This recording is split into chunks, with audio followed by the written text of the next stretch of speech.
السلام عليكم ورحمة الله وبركاته، أهلا بكم ويا مساء الفل عليكم. العودة مرة أخرى إلى سكة الانتصارات، وبعد فترة تنقيط كبيرة، تعادلات تعادلات تعادلات تعادلات، والعودة مرة أخرى إلى الكلام على ليفربول بعد خيبة يعني كأس الأمم الأفريقية. والحمد لله يعني الواحد يرجع تاني بقى يتكلم على الدوريات الأوروبية وعلى ليفربول. بقالي كتير أوي ما اتكلمتش على ليفربول من ساعة لا من ساعات كتير، من ساعة ماتش كنا خسرناه تقريبا قدام ايندهوفن، أو ماتش كنا خسرناه قدام ايندهوفن. من ساعتها وانا ما طلعتش اتكلم. فكان في دوري الابطال برضو، ودينا رجعنا تاني على ماتش دوري الابطال، ثلاثيه امام مارسيليا، كلام كتير عايز اتكلم فيه على ليفربول، قبل الماتش ده وعلى ليفربول بعد الماتش ده وعلى الماتش ده طبعا. فده مسلسل الفيديو، متنساش اللايك وسبسكرايب وفعل الجرس التنبيهات، تكتب لنا كومنت حلو وتشارك الفيديو في كل حته، ويلا بينا. طيب خليني ابتدي بحاجه مهمه جدا شاغله بال معظم الناس اللي بتشجع ليفربول ومعظم الناس اللي بتتكلم في الكوره. هل ليفربول سلوت فعلا وحش او فعلا سيء؟ اجابتي انا الشخصيه لا. بصراحه يعني ليفربول سلوت ليس بالسوء اللي الناس متخيلاه، مش زي مانشستر تنهاج مثلا. يعني لا، انا حاسس ليفربول سلوت اتحسن شويه يعني. انا معاكم ان احنا بنتعادل ماتشات كتير قوي، يعني زي ان احنا مش عارفين نكسب ليدز، مش عارفين نكسب بيرنلي، ماتشين على ارضنا، حاجه ماتشات سهله قوي انك تكسبها، ماتشات سهله قوي انك تتخطاها. بعيد عن ماتش ارسنال اللي انت عملت ماتش حلو جدا، ماتش كويس جدا، وكان عندك فرصه انك تكسب كمان لولا كل برادلي اللي جت في العارضه. لا انت كنت كويس، وكنت لعبت جيم حلو قوي على ارتيتا. سلوت تفوق على ارتيتا تكتيكيا بشكل كبير. لكن ماتش زي بيرنلي لا انا عايز 3 نقط، ماتش زي ليدز لا انا عايز 3 نقط. فالتعادلات دي يمكن انت لو بتتفرج على الشوط الاولاني مثلا لليفربول هتلاحظ قد ايه احنا فريق جامد وفريق كويس. لما تتفرج على الشوط التاني تلاحظ قد ايه احنا فريق وحش، بالذات في الدوري. يعني عشان ليفربول دوري ابطال مختلف، وهنتكلم على النقطه دي بعدين. فليفربول سلوت مش بالوحشه اللي الناس متخيلاها. في مشاكل كبيره جدا، ولكن لا احنا بنتحسن. يعني احنا مثلا ما بقيناش بنلبس اجوان كتير، ودي حاجه كانت بتضايقني جدا. مثلا احنا كل هجمه علينا بتبقى خطر. يعني لا دلوقتي حاسس ان الدفاع اتحسن شويه، حاسس ان فان دايك اتحسن، حاسس ان حتى جوميز النهارده كان خيالي، كان جميل. كيركز كمان، كيركز يعني بجد كيركز بقى جامد. كيركز حاسه دخل في المنظومه شويه بقى كويس، والتناوب بينه وبين روبرتسون اللي بيحصل ده برضو شيء كويس يعني. بس كيركز حاسه ابتدى يتحسن شويه، بقيت تشوف شويه من كيركز السيزون اللي فات لما كان مع بورنموث. ف حتى فريمبونج الفرقه حاسسها اللعيبه كلها بدات مستواها يبيك يعني. كيتيكي كده كده مستواه مبيك. فيرس مستواه بقى خطير، والثنائيه اللي عملها مع كيتيكي خطيره، وفكرني بثنائيه صلاح وفيرمينو.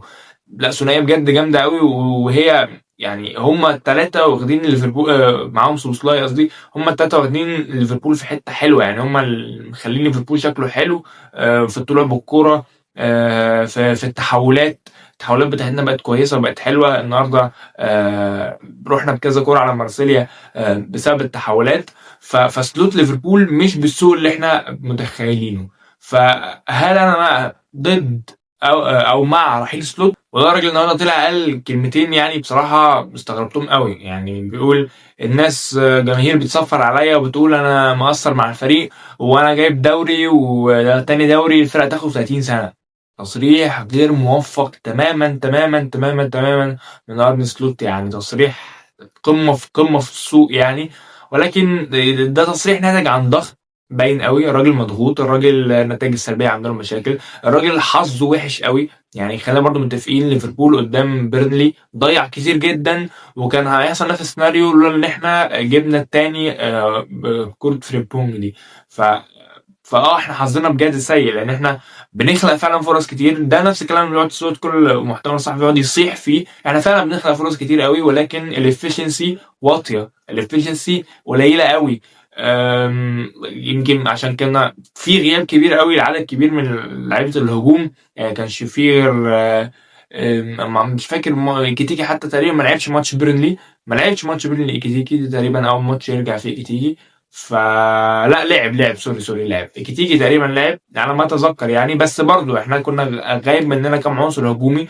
ف بس ده مش مبرر، لان انت لا لعيبه كانت بتضيع كتير. يعني كان في كور سهله بجد بتضيع، وده كلفنا ماتش بيرنلي، كلفنا ماتش ليدز. فلا، انا مش ضد رحيل سلوت، ولكن لو مشي وجيت شابي الونسو مثلا، يعني مش عارف، يعني ما اعتقدش ان انا هكون متضايق، ولكن يعني انا مش بطالب بإقالة سلوت دلوقتي. يعني انا شايف ان سلوت بيتحسن، انا شايف ان الفرقه شكلها بيبقى كويس، انا شايف الفرقه بدات ستيبل شويه، شايف اللعيبه بدات تاخد على بعض، شايف التناغم بدا يعلى، الكيمستري بدات الثنائيات بدات تظبط، الفكر الجديد مع عوده صلاح، اللي هو إن احنا بنلعب باتنين مهاجمين وفريمونج بيرحل هو بيبقى جناح، ده بيدي حريه اكبر لصلاح ان هو يبقى قدام الجون ان شاء الله، يعني في الماتش الجاي يتوفق ان شاء الله، وفريمبونج بقى يمسك الخط زي ما هو عاوز. وانا شايف ان طبعا اكيد مش شايف ان اصابه برادلي حاجه كويسه ولا لاعب جامد قوي، عشان فريمبونج اوريدي اصلا بيتصاب، ولو اتصاب احنا هنلعب بوسطاي نخسر لاعب في نص الملعب ونحط بقى كارت تشينز، والليله مش قادرين نخش فيها يعني.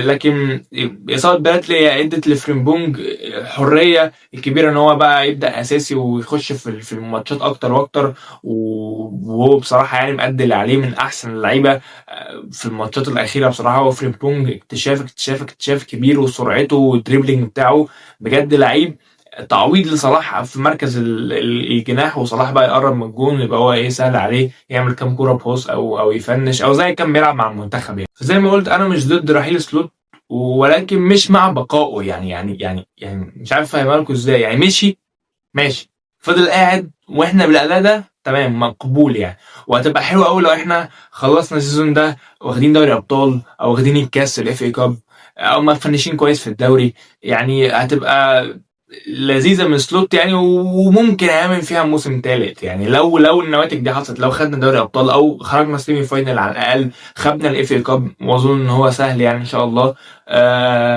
فنشنا الدوري كويس يعني، فنشنا ثالث مثلا، اعتقد هيبقى موسم مرضي بسبب المشاكل كتير اللي حصلت فيه، من بقى دخول لعيبه جديده، من ازمات في لصلاح وسلوت، من ازمات لسلوت نفسه، يعني اعتقد شويه مشاكل. اعتقد السيزون بتاعنا لو اتقفل على دوري ابطال وكاس هيبقى يعني موسم ناجح كمان، مش موسم اللي هو الحمد لله يعني، لا يبقى موسم ناجح، دوري ابطال وكاس، مركز حلو في الدوري ثالث، متاهل لدوري الابطال كده كده، متاهل لو خد دوري الابطال. فاعتقد انه هيبقى موسم يعني لذيذ، وانا افتكر بيه سلوت جاب لنا دوري، جاب لنا دوري ابطال، يعني عمل بطولات يورجن كلوب في سنتين يعني، طبعا نو اوفنس يعني. بالنسبه لليفربول الفتره اللي فاتت، ليفربول بقى النهارده كان خطير بصراحه يعني، انا استمتعت قوي بالماتش بتاع النهارده، واستمتعت قوي باداء سوبوسلاي في الملعب. سوبوسلاي ده لعيب جبار، لعيب خطير، لعيب انا بقالي كتير قوي ما شفتش لعيب زي سوبوسلاي ده. لا شفتوا اللمسه الفليكيه اللي عملها، اللي مش فاكر لمين، جرافنبرغ تقريبا، بعد كده جاكبو جابها الجون الاخير. ايه ده؟ ايه الروقان ده؟ انيق فعلا، انيق المجري، خطير بجد، خطير يعني. طق لا طق لمساته تحس ان هو بيرقص كده. لا لاعب جامد قوي يا جماعه، لاعب كلاس ايه قوي، لاعب وورلد كلاس، لاعب خطير، لاعب هنا كده. بصوا ايدي خطة الكادر من كتر ما سوبوسلاي فوق خالص. لا جامد قوي بجد، جامد قوي متمزج.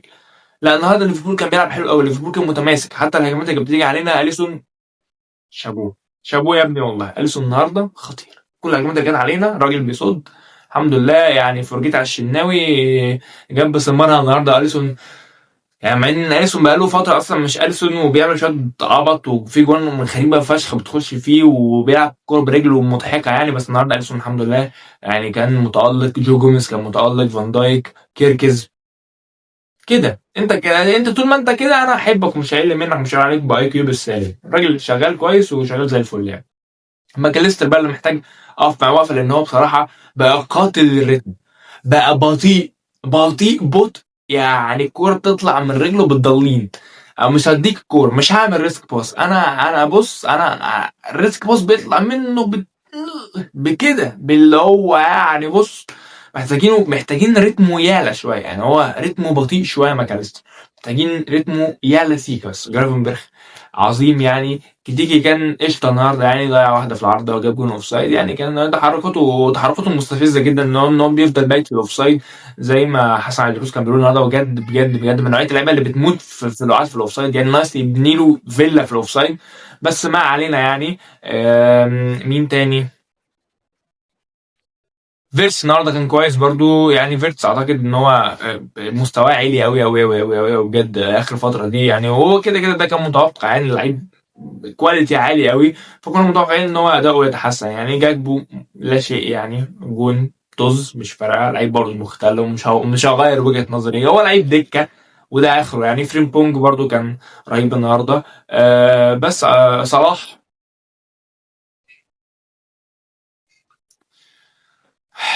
ليه يا صلاح؟ ليه بجد؟ ليه بجد؟ انا حزين على صلاح يا جماعه، بجد بجد حزين على صلاح اخر فتره دي يعني، من ساعه ماتش السنغال لحد النهارده انا في حاله حزن على صلاح.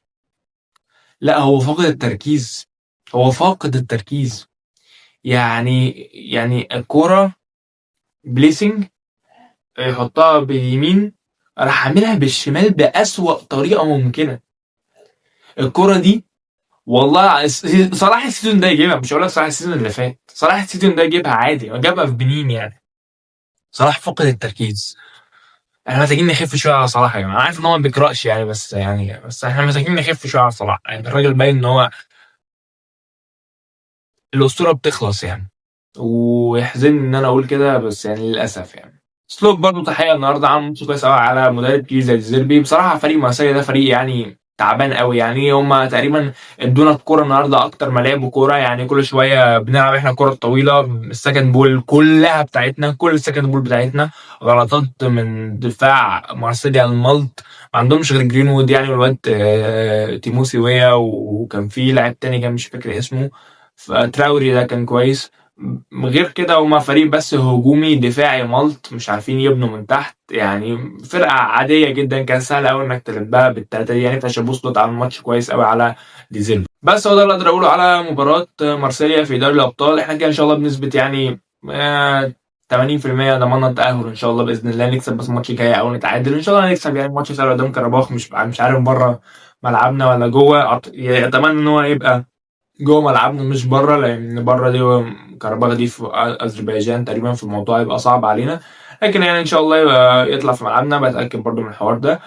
بس كده ده اللي اقدر اقوله على مباراه ليفربول ومارسيليا اللي تفوقنا فيها بثلاثيه. ده مفضل انك ما تنساش تعمل لايك وسبسكرايب وتشغل جرس التنبيهات وتعمل شير في كل حته، تكتب لنا كومنت حلو. بس سلام.